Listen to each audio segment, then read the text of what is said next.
Hai hai hai, selamat datang kembali di channel Min Donghua. Kali ini kita akan melanjutkan cerita Donghua. Apotesis. Nggak pakai lama lagi, langsung aja kita ke ceritanya. Cekidot.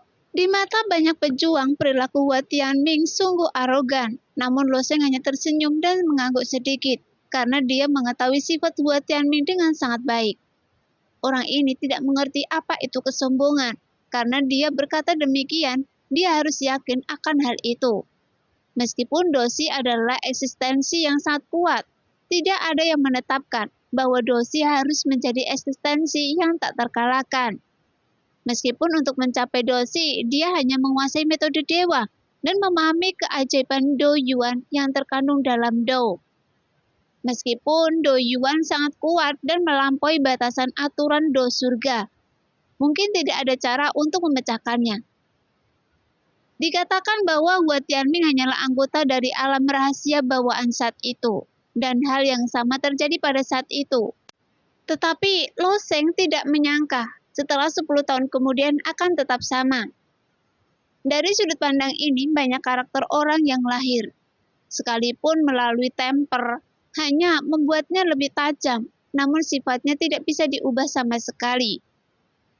Ketika Luo Xishuan mendengar kata-kata Hua Tianming, dia tersenyum tipis, tapi dia tidak marah. Sebaliknya, ada tatapan aneh di matanya. Saat dia melihat ke arah Hua Tianming, ada banyak orang jenius di klan surgawi. Bahkan dapat dikatakan bahwa prajurit manapun yang dapat bergabung dengan klan surgawi akan menjadi murid inti di tanah suci kelas 10 manapun. Tetapi di klan surgawi, mereka hanya dapat dianggap sebagai ekor burung ponik. Sebelumnya, Luo Xishuan tidak pernah bergerak atau tidak pernah bertarung melawan prajurit dari generasinya. Tetapi semua prajurit dari generasinya di klan surgawi selalu menunjukkan kewaspadaan saat melihatnya. Dan bahkan ada semacam ketakutan yang tersembunyi di dalam hati mereka. Setelah beranjak dewasa, Luo Xishuan juga memahami pengalaman hidupnya sendiri. Meski dari luar, dia sangat kuat dan memiliki pemahaman yang mencengangkan. Tapi dia tahu bahwa orang lain memandangnya sebagai monster. Sehingga kehati-hatian dan kesopanan itu bercampur dengan perasaan terasing, sehingga membuatnya sulit dekat dengan orang lain. Oleh karena itu, satu-satunya orang yang menemaninya ketika dia besar adalah tuannya, dan kemudian ada kesepian yang tak ada habisnya. Hanya dalam 20 tahun, gadis kecil ini hidup dalam kesepian. Namun dalam hatinya, dia merindukan interaksi normal dengan orang lain. Dia bahkan sering bertanya-tanya, alangkah baiknya jika dia menjadi orang biasa. Seperti wanita biasa, dia akan tumbuh dan dicintai oleh orang tuanya, menikah dengan suami yang setia dan rajin. Setelah meninggalkan kamar kerja dan menghabiskan tahun-tahunnya yang tidak terlalu lama dengan cara yang biasa. Sayangnya, nasibnya ditakdirkan menjadi luar biasa sejak awal. Setelah dikirim ke klan surgawi, tidak ada yang berbicara dengannya. Dia dimasukkan ke alam suara guntur dari klan surgawi dan didukung oleh guntur suci jin ekstrim saat dia masih muda. Jika orang kuat lainnya mendengar kata-kata Hua Tianming, mereka pasti akan mencibir, karena dia tidak berencana menghunus pedang. Jangan salahkan orang lain, dia melenyapkannya. Tetapi setelah Luo Xishuan memikirkannya, bulu matanya yang tampak seperti kuas berkedip, tetapi wajahnya menunjukkan ketertarikan yang sangat kuat. Lalu dia tersenyum dan berkata, "Benarkah? Apakah Anda akan membiarkan saya memaksa Anda menghunus pedang Anda?" Kedengarannya sangat menarik. Saat ini, Hua Tianming sedikit terkejut ketika tiba-tiba mendengar jawaban ini. Namun dia masih dengan lembut menggerakkan sarung pedangnya dan berkata dengan tenang, "Anda dapat mengambil tindakan." "Ya." Luo Xishuan mengangguk dengan penuh semangat. Saat dia mengambil langkah, kilatan guntur melintas di matanya. Dengan suara guntur yang tajam, rambut ungu panjangnya tiba-tiba menjadi lurus seperti rambut monster yang melambai dengan liar. Di saat yang sama, guntur dan kilat di sekitar Luo Xishuan melonjak seperti cairan. Ternyata itu adalah guntur emas. Saat guntur yang menggelegar ini perlahan terjalin, mereka membentuk halaman buku yang setinggi manusia. Dan di dalam halaman buku guntur, Do-yun yang sangat kuat terungkap. Ini adalah Do-yun dari Jalan Dewa Suan Li. Prajurit di sebelahnya mungkin lebih terintimidasi dan ditekan daripada Do-yun dari Suan Li Do-yuan. Tapi mata Lo Sheng tiba-tiba mengembun dan kelopak matanya mulai berdetak kencang. Ini adalah halaman Sanskerta. Setelah King Long baru saja bangun, dia berkomunikasi dengan dirinya sendiri dan menegaskan bahwa tubuh senjatanya mungkin satu-satunya di dunia. Tapi King Long tidak menjelaskan alasannya. Setelah berkomunikasi selanjutnya, Lo Sheng secara bertahap memahami bahwa tubuh senjatanya mungkin bukan karena kuali api dewa. Meskipun kuali api dewa adalah kuali langka yang diwarisi dari alam dewa, bahkan api dewa yang terkandung di dalamnya juga sangat membantu Lo Sheng. Namun yang sebenarnya membuat tubuhnya kuat adalah halaman buku Sanskerta. Sejauh ini, setiap kali Lo Sheng dilatih oleh api sungguhan, kata-kata Sanskerta akan berubah menjadi pusaran emas yang tak terhitung jumlahnya, membantu Lo Sheng menyerap kekuatan api sungguhan dan menempa tubuhnya sendiri. Ini juga merupakan penempaan yang berkali-kali, sehingga Lo Sheng berada di tempatnya saat ini. Tapi dari mana asal halaman Sanskerta emas itu? Mengapa bisa menimbulkan efek seperti itu? Bahkan Lo Sheng tidak tahu, dan King Long tidak bisa memberikan jawaban. Sekarang, halaman buku emas yang dipadatkan oleh guntur emas di depannya sangat mirip dengan halaman yang diserap Lo Sheng saat itu. Wanita ini juga memiliki halaman seperti itu, tetapi halamannya terbuat dari guntur. Mata Lo Sheng tertuju pada halaman Sanskerta dan matanya terus berdetak. Jika ada kesempatan, dia secara alami akan berpikir untuk menemukan cara untuk memahaminya. Namun pertarungan antara dia dan Hua Tianming adalah pertarungan eliminasi, dan hanya satu orang yang bisa bertahan. Jika dia kalah, Lo Sheng mungkin harus pergi ke klan surgawi. Suan Li, Do-yun yang sangat kuat. Bahkan Suan Yuan Chen Feng yang selalu terlihat tenang menunjukkan ekspresi serius setelah merasakan Do-yun. Suan Yuan Chen Feng adalah ahli dalam segala hal dan jalan dewa yang dia praktekkan sangat istimewa. Bahkan ketika menghadapi beberapa praktisi lain, sulit baginya untuk bersikap begitu serius. Satu gerakan. Prajurit manusia itu seharusnya tidak mampu menahan satu gerakan pun di depan Lo Xisuan. Orang itu mungkin sebagus Furi Feng dari klan iblis, terlepas dari apakah dia bisa menang atau tidak. Ayo kita lihat kekuatan orang ini dulu. Sayang sekali, dia akan dikalahkan, jadi membuat seperti ini tidak akan ada gunanya baginya. Banyak prajurit berkomentar seperti ini. Segera, Lo Xisuan perlahan melangkah maju, dan halaman Sanskerta itu seperti pintu. Berdiri di depannya ketika dia melangkah melewatinya, semua kata Sanskerta itu seperti tirai pintu, menempel di tubuhnya. Bedanya, tirai itu akan meluncur ke kedua sisi, tetapi kata Sanskerta itu menempel di tubuh. Permukaan tubuh Lo Xisuan berbeda dari Lo Sheng, karena kata-kata Sanskerta Lo Sheng berubah menjadi pusaran air emas. Sedangkan kata-kata Sanskerta Lo Xisuan mengeluarkan sambaran petir kecil, seperti laba-laba kecil, tergeletak di wajah, leher, lengan, dan tubuhnya. Kemudian Lo Xisuan tersenyum lembut pada Hua Tianming, dan dia mengangkat kepalanya sedikit, mengulurkan jari telunjuknya ke arah Hua Tianming, lalu mengarahkan ujung jarinya ke tanah. Xifang Limi. Ketika dia selesai berbicara, senyuman muncul di wajahnya lagi, dan dia berkata, "Jika Anda tidak menghunus pedang, saya khawatir tidak akan ada kesempatan untuk memblokirnya." Kemudian semuanya di papan catur langit dan bumi, bola petir ungu yang tak terhitung jumlahnya muncul satu demi satu. Bola petir ini sepertinya memiliki kekuatan untuk menghancurkan dunia. Saat muncul, mereka dengan cepat berkumpul menuju Hua Tianming. Menghadapi bola petir yang menggelinding ini, Hua Tianming tidak menunjukkan rasa takut di matanya. Dia hanya dengan ringan menusukkan pedang panjang yang menempel di sarung pedangnya ke tanah. Hukum petir Anda sangat kuat, dan Taoyun yang terkandung di dalamnya telah lolos dari lingkup putaran alam semesta ini, kata Hua Tianming sambil tersenyum tipis. Saya tahu perbedaan Tao dan Tianjiu adalah Doyun. Jika Doyun diambil, kekuatan Anda hanya akan sama dengan para jenius biasa.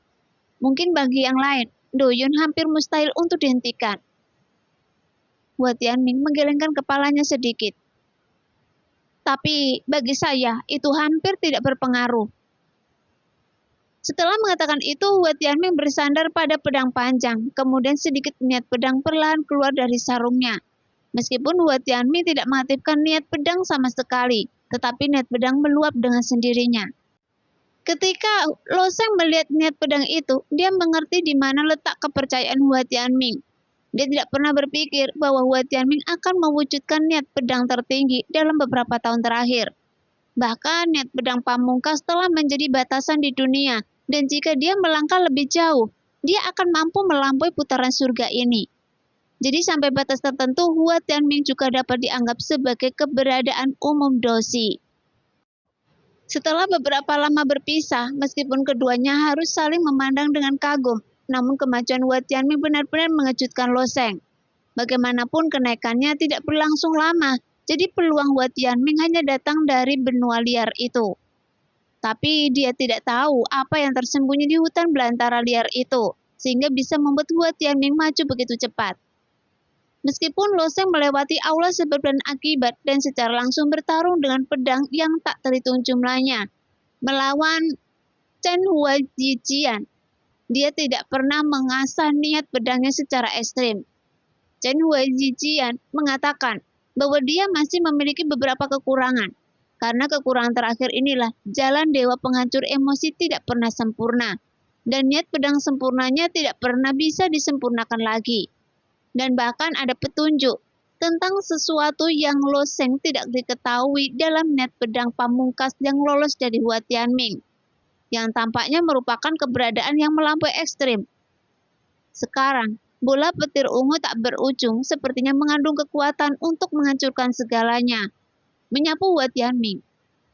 Dengan kekuatan seperti itu, prajurit alam laut dewa biasa mungkin akan berubah menjadi arang jika bersentuhan dengan bola petir ungu, dan tidak akan mampu menahannya. Tapi ketika bola petir itu menyentuh niat pedang pamungkas Hua Tianming, mereka meledak satu demi satu. Namun bola petir yang meledak sama mematikannya. Setelah ledakan kilat yang tak terhitung jumlahnya, sehalus jaring laba-laba menyebar. Lapis demi lapis, runtuh tanpa henti. Segera cahaya yang dipantulkan oleh kilat itu adalah seluruh papan catur dunia. Itu diwarnai dengan warna ungu tua. Dan pada saat yang sama, lubang besar muncul satu demi satu di seluruh papan catur langit dan bumi. Namun tidak peduli seberapa kuat bola petir ini, kawah besar akan muncul satu demi satu setiap kali mereka berada dalam jarak 3 kaki dari tubuh Hua Tianming. Lubang-lubang besar itu akan runtuh lagi. Di bawah ledakan bola petir lainnya. Jadi 298 prajurit yang melayang di papan catur langit dan bumi. Bahkan seluruh dunia menatap makhluk-makhluk dalam gulungan itu. Dan 128 dewa surgawi yang semuanya menonton pemandangan di depan mereka dalam diam. Ketika dua pejuang dari alam laut dewa bertarung satu sama lain, mereka melepaskan kekuatan yang akan menghancurkan dunia, yang hampir tidak terbayangkan di masa lalu.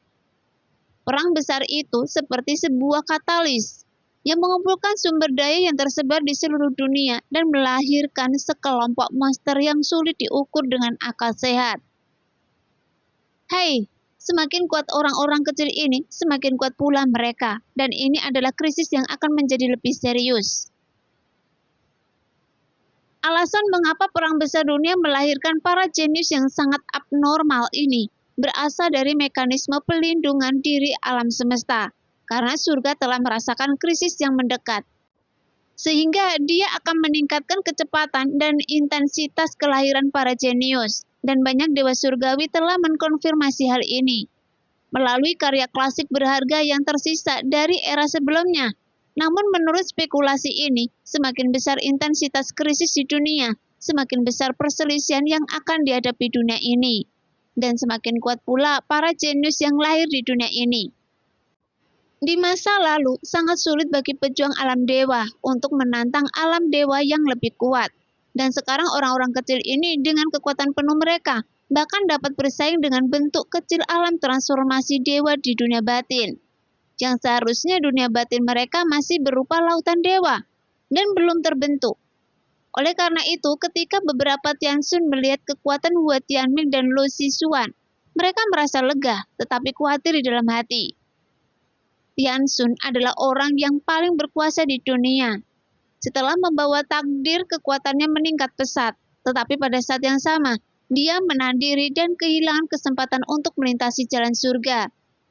Sebaliknya, jika beberapa penguasa alam dapat memekarkan 36 teratai seumur hidup mereka, mereka masih memiliki kesempatan untuk melintasi jalan surgawi.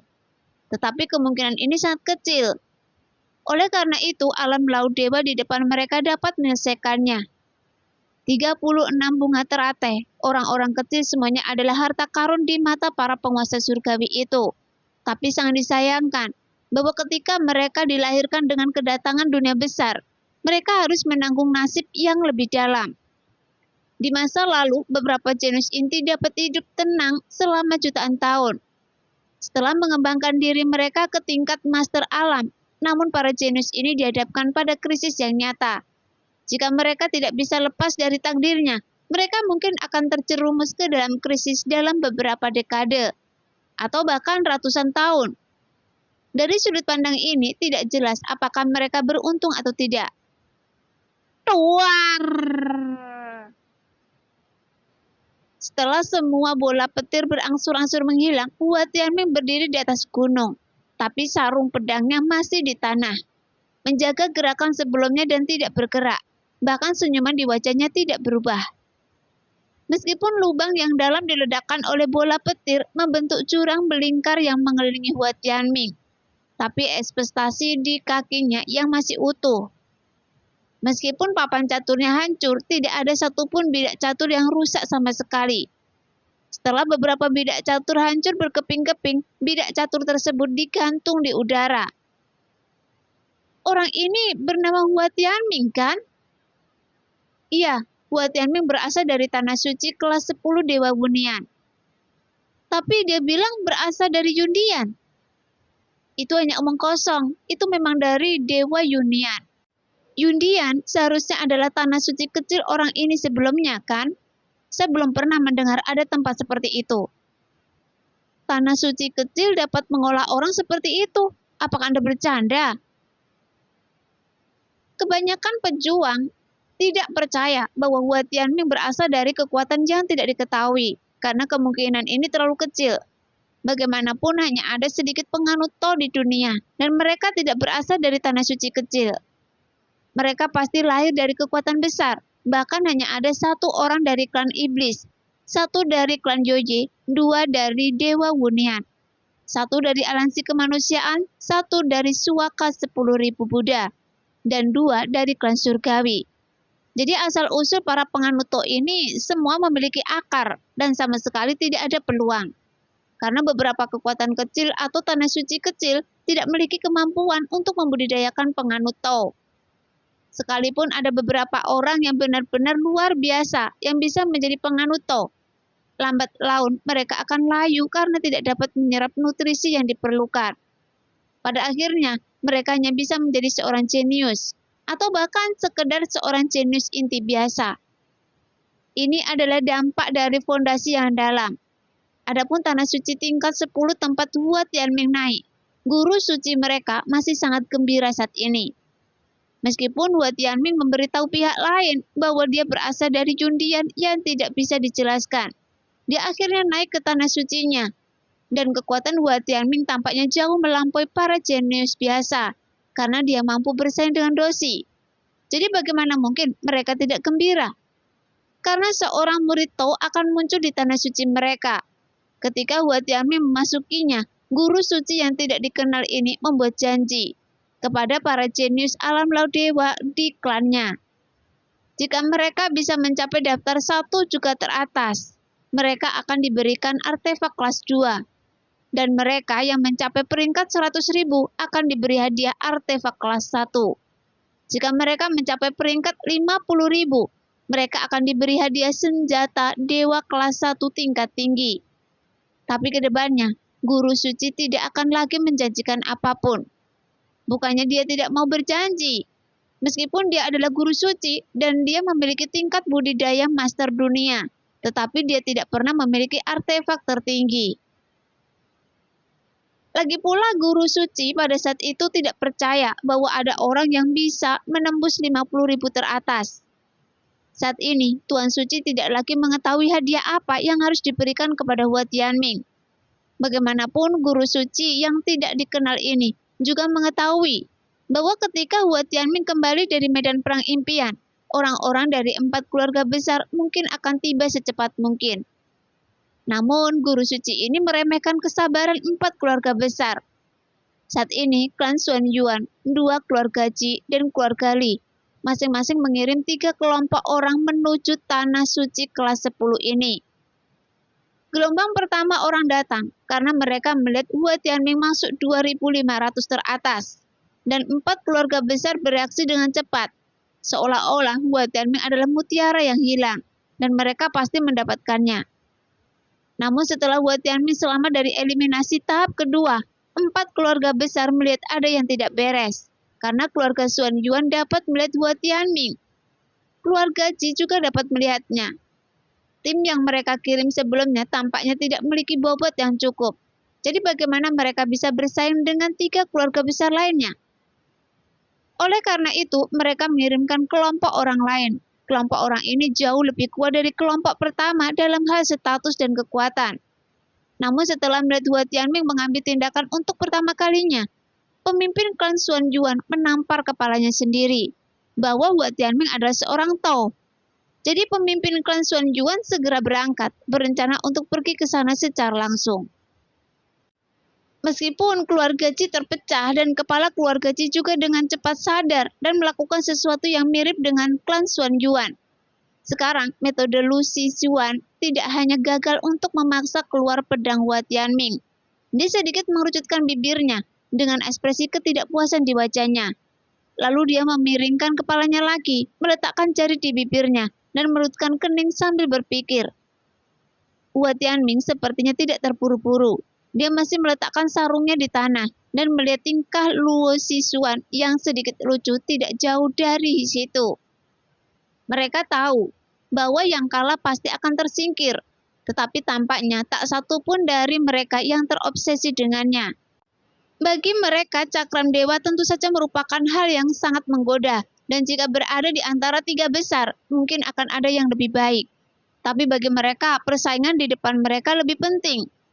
Persaingan semacam ini telah menjadi persaingan murni, dan strategi seperti siasat telah disampingkan sepenuhnya.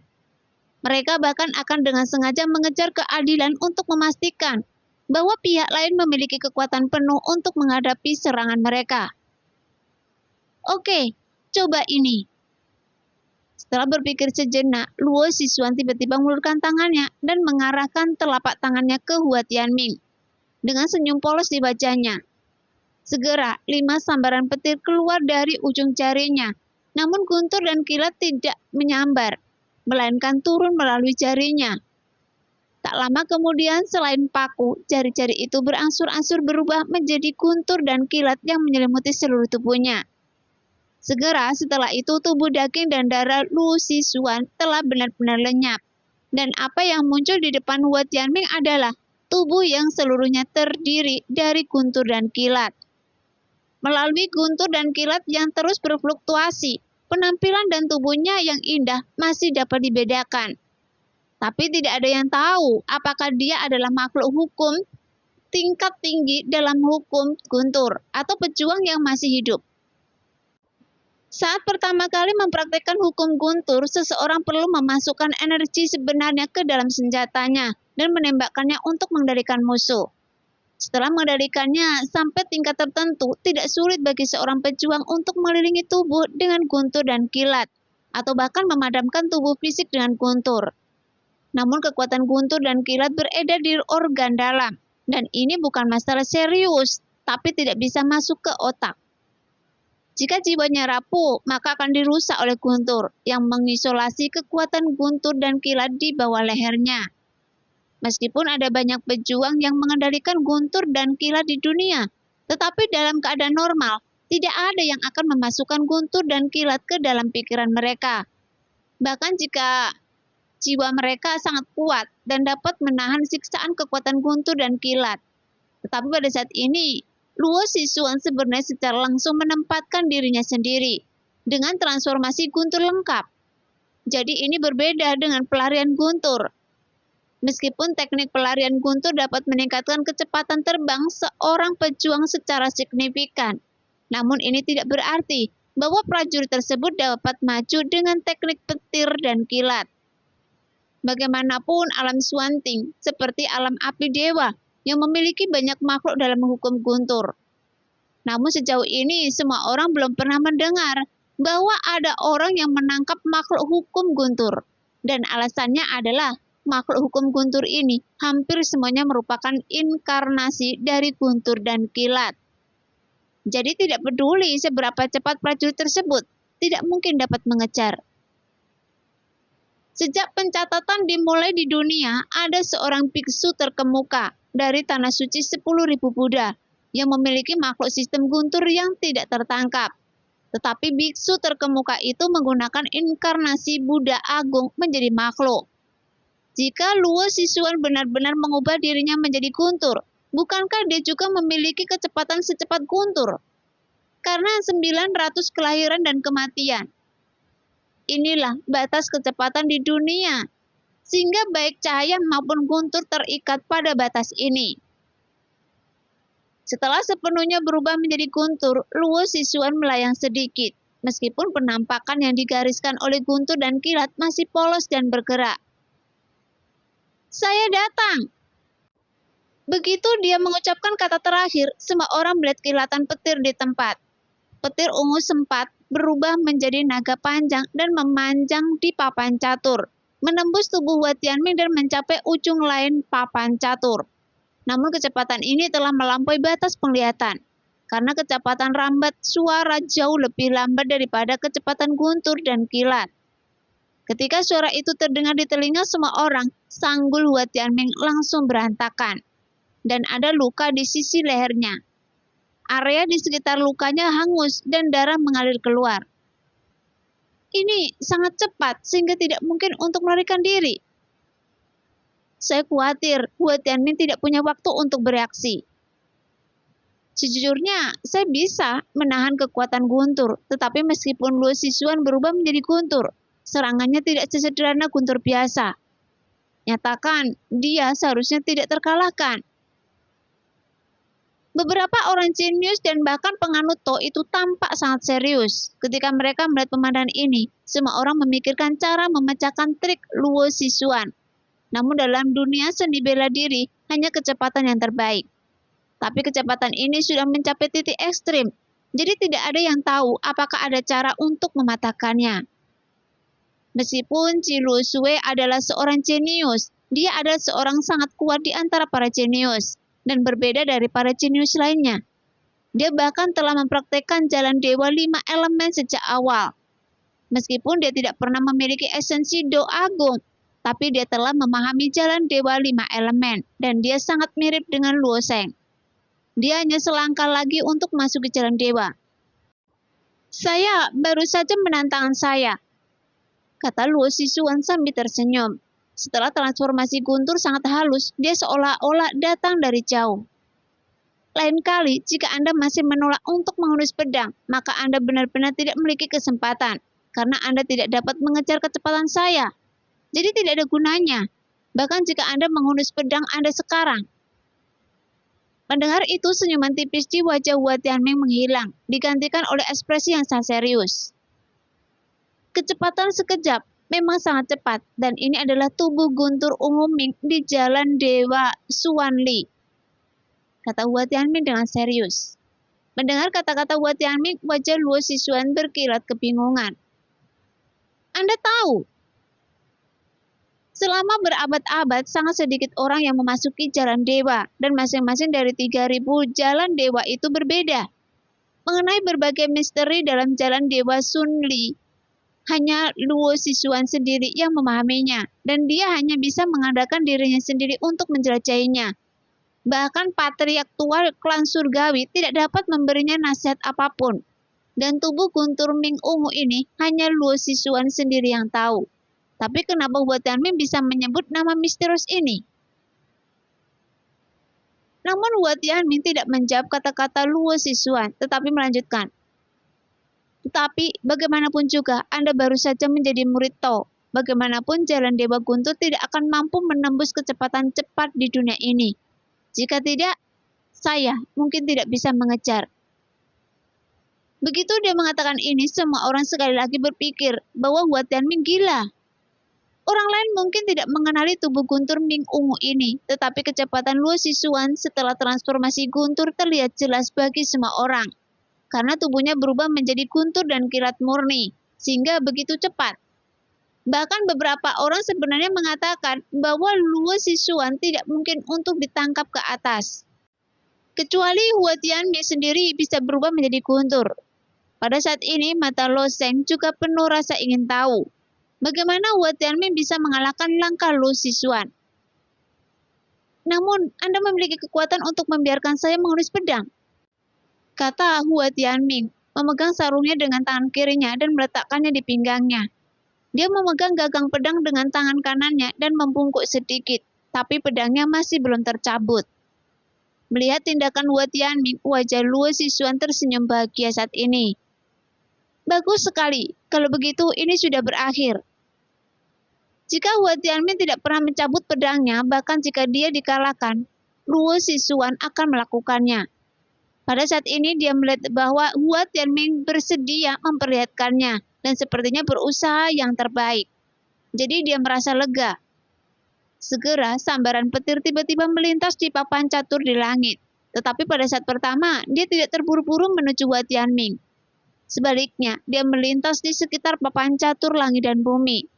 Setiap kali dia berkedip, dia akan meninggalkan tanda guntur ungu di mata semua orang. Dan kemudian semua orang mendengar gemuruh guntur datang. Dia melesat dari kiri ke kanan, tapi dia menolak untuk mendekati Hua Tianming. Hua Tianming bisa dilenyapkan dengan satu gerakan, tapi apa yang dibicarakan Luo Sisuan? Mengapa saya merasa dia sedikit takut? Bagaimana mungkin postur yang diambil Hua Tianming hanyalah teknik menggambar pedang yang paling umum? Teknik menggambar pedang ini hanyalah seni bela diri biasa. Mungkinkah? Kebingungan di hati semua orang ternyata benar, karena dia sangat aneh. Dengan kecepatannya sendiri, mata Hua Tianming mungkin tidak bisa mengikutinya. Tapi sejak awal, Luo Sisuan punya perasaan aneh. Dia sepertinya ditatap oleh Hua Tianming. Tidak peduli seberapa cepat dia melaju, mata pria ini selalu bisa menangkapnya. Jadi pada saat pertama, dia tidak terburu-buru untuk mengakhiri pertempuran, karena dia secara naluriah merasakan sedikit krisis. Tapi dia dikelilingi di papan catur, bahkan di belakang Hua Tianming, dengan punggung Hua Tianming menghadapinya sepenuhnya. Dia masih merasakan tatapan itu. Dan penampilan ini membuat Luo Sisuan sedikit gelisah, dan membuatnya sangat tidak nyaman. Di bawah gerakan terus-menerus, Luo Sisuan juga merasa sedikit kesal. Bagaimanapun tubuh guntur Ming ungu juga menghabiskan banyak energi sejati. Setelah mengubah dirinya menjadi guntur, dia membutuhkan pasokan energi sejati setiap saat. Jadi lautan energi sejati di tubuhnya berkurang dengan cepat seperti air pasang surut. Jadi dia harus segera mengambil keputusan. Memikirkan hal ini, dia tiba-tiba bergerak 3 kali di papan catur langit dan bumi. 3 guntur dan kilat ungu membentuk segitiga, menjebak Hua Tianming di dalamnya. Tapi dia tidak terburu-buru dari depan dan hanya berputar di belakang Hua Tianming, melayang di udara dan kemudian menukik ke arah belakang kepalanya. Dia hanya butuh sekejap untuk membunuh Hua Tianming, tetapi pada saat ini Hua Tianming mencabut pedang di tangannya. Kemudian cahaya samar terpancar dari kakinya. Dia menginjak cahaya itu dan cahaya pedang yang terang bersinar di tangannya. Langkah mati! Nah, demikianlah cerita hari ini. Terima kasih yang sudah menonton video Min sampai selesai. Sampai jumpa di video selanjutnya. Bye-bye.